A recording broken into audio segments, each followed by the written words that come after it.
there's three kinds of footage, and that's what I'm going to talk about. The three kinds of footage. And the three kinds of footage are low context footage, which is basically B-roll. It's, you tell your character to walk down the street and you shoot them. Your character's doing something, sitting at their desk, talking on the phone, you're shooting that. You're shooting the outside of their house, buildings, nature, whatever. That B-roll is low context footage. You can use it anywhere because it doesn't really have any meaning of it itself. You're going to give it the meaning later in the edit. You're going to figure out what you need it to mean. but you're just shooting it because you figure you'll need something like that. Then the medium context footage it's like usually a process, like somebody's doing something, somebody's making something, somebody's going somewhere and you're filming them going there, or they're cooking or whatever. They're doing something and you're filming it, and probably when you cut it, you'll cut it as a scene. Here's the scene um, where they're painting their living room. So that's medium context footage. And that also is really flexible. You don't really know where you're going to use that in your piece. It might be you might have an idea of where you might use it, but you don't really know yet. And then there's high context footage, which that's your scene. That's the verite stuff, the reality stuff, where something is really happening, not the fake stuff. Something's really happening and you're just there to film it. And that's high context, and it'll probably in your cut be just that. You won't add meaning really to it, except for maybe adding music or something like that, but you'll cut it as a scene, and the point of the scene is what you saw happen. So these are the three kinds of footage, and they have varying ranges of flexibility. So I'm going to show you a clip of something that's cinema verite from a show that I worked on called Call Me Dancer. But first, actually, I'm going to show you this little thing I made about these three types of footage. So low context, like B-roll, medium context, like process, high context, verite. It's not like like everything. It's not trinary. It's a spectrum. So there's in between the things, it kind of gets a gray area, but that's it basically. And then you have your interview, which maybe a sit down interview, formal interview where you sit them down, you ask them questions, or your interview, you're just there with somebody while they're doing something and you ask them some questions about what they're doing. It's the words you're going to use. Most documentaries have words, and the words are telling the story. The words are supporting the picture to tell the story. The picture is supporting the words to tell the story. So you have those things. The interview, which is either, I would break those into two things too. There's the big ideas, the philosophy. Why is science important? What do you want out of life? Big ideas. Story movement is, what you're doing. Why are you doing that? What's happening now? Where are you going? So you're going to get those two things in the interview. You want your interview to tell you what they're doing or why you're interested in them, and then you want them to go off into the sort of the bigger ideas, and then you'll work these together in the edit. So this row down here is kind of what the structure of either a real verite show or a fake verite show, like a reality show. You have a little bit of B-roll. You have then you have some things happen. Then maybe you have a little bit of process where you put in some big ideas. Then you have some verite again, and so it's like this checkerboard of these types of footage: the B-roll, the medium context footage where you add ideas, the high context footage, which is ideas in its own. So almost every documentary has some of all of those. Except for really high context. There's lots of documentaries that don't really have any high context footage. Like Ken Burns' The Civil War doesn't have any. It's all, it's almost all actually interview and low context. You're basically, covering the script. So that's what I'm going to talk about, like the different ways of using those three kinds of footage. So this is what I'm going to show you is Like I said, this documentary, Call Me Dancer, which was about a kid in India, Mumbai, and it kind of follows his journey to be trying to become a dancer first in Mumbai, and then he gets an internship at a dance school in Israel, and that's where we are now. He's been in this dance school, and now he's going to an audition. So this is what I'm going to show you, and it's verite. Get a little bunch of B-roll at a transition point, and it's verite, and then it ends with some process and a big idea, and I'll point that out to you when we get there. So here it goes.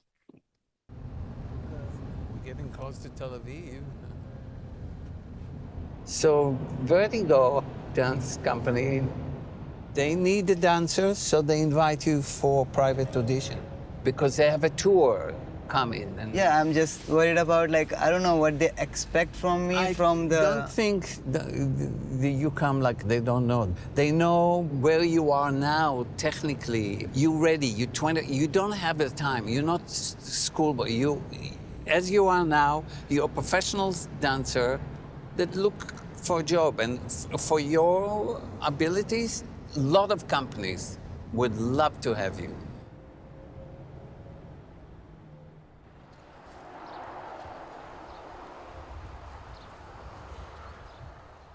So you release, yeah, and push, yeah, and then turn, and you go forward. Yeah, beautiful. Yeah. Okay, it's very nice. This project could fit you very much, but it's not enough work for you at the moment. It's only a project. It's not a whole year. So actually, basically, she said, "You're a beautiful dancer, but at the moment, no dancer left or leaving, and so I don't have a contract." Mm-hmm. Mm-hmm. This is a planting seed for the future. But you did good, and yeah, I don't know why makeup people come, they don't have a contract.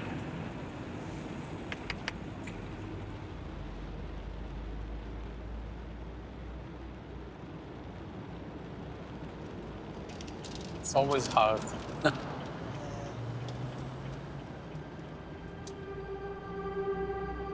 I don't know that I would have had the guts in Yehuda's position to tell Manish's father, get him out of college and allow him to do this. If it was a boy from a family like ours, there's no question. You would say, go and follow your dream. I mean, go and be a dancer, be anything you want to be, because there's always a safety net under you. But in the case of a kid like Manish, there is no safety net. So it is a very tough decision to make. So that was a verite scene, and it stood pretty much on its own. It was set up in the scene before a little bit that he was going on this audition, and then it just played. We were just in that audition with him, and we saw the outcome, and we saw him be sad, and that was, that's a verite scene, and it has its own meaning, and then at the end of it, which often happens at the end of a good verite scene, you want to say something about it. As the filmmaker, you want to add meaning to that scene, and that's that powerful bite by the woman, the Indian woman. She's his sponsor actually, but she's expressing some doubts about whether, if this doesn't work out, Manish and his family are screwed. So and the footage, so it needed. That big idea needed a container, to hold that idea. And in this case, we used that little scene where Manish and Yehuda are walking down the hall, and then they're sitting and talking. They're not talking about anything, really. And when it was filmed, they didn't really know what it would be. It was nothing really happening. So that's like process. That's that middle one. That's the medium context. Nothing's really happening, but something's kind of happening.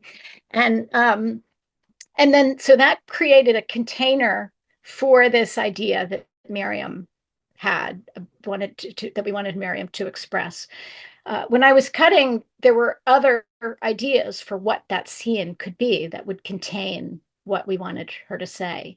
So that's a case where we have this idea, what are we going to contain it in? And that medium context footage is a good bucket, and it can be a bucket for a lot of different things.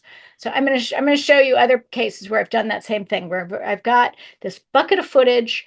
Not really sure what it means, but something's really happening, and I'm going to make it a container for a big idea. So here's how that looks in my little graphs. There's verite, teeny little little bit of B-roll, more verite, a little bit of B-roll to get out of it, and then we're in this scene, which is them walking in the hall, and it's got that big idea. So this other scene happened earlier in the movie when he just sort of started dancing. He was in a reality, like a dance reality show. And then he met Yehuda. So this is earlier in the movie. And so in this one, I'm going to show you this little graph first. So this is the scene that we're going to look at, where there's no big ideas. It's just he's going to tell a story, and we've got to cover the story. And what are we going to cover the story with? And what we're going to cover it with is a bunch of B-roll that they shot that they didn't know what they were going to use it for beforehand. They just said, let's shoot this and see what we need it for. You are a fire performer. Everyone was clapping for me. I was so excited. So I came in the TV. I was satisfied. I was like happy.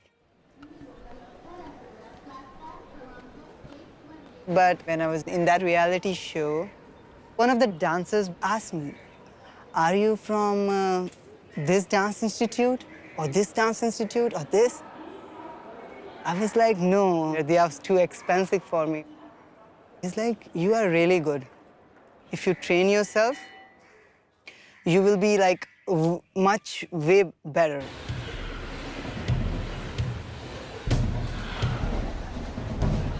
So this guy told me about a school called DanceWorks. And that was all the time in my head.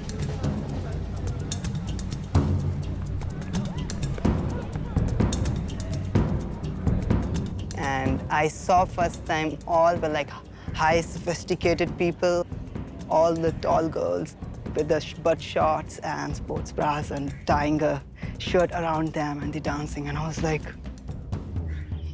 wow.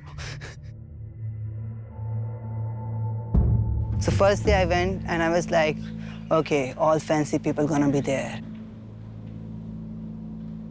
So in that, there were 3 chunks of B-roll from different things. So the first one, he's dancing in the train station, and they didn't know what they were going to use that footage for. And actually, in the course of the edit, we used it for a couple different things. And then we decided what we really wanted to use it for. But they knew, like from interviews with him, that he did that he practiced in train stations. So they said, well, let's just go and shoot him in the train station. We'll shoot a whole bunch of footage, and we'll figure out later how we're going to use it.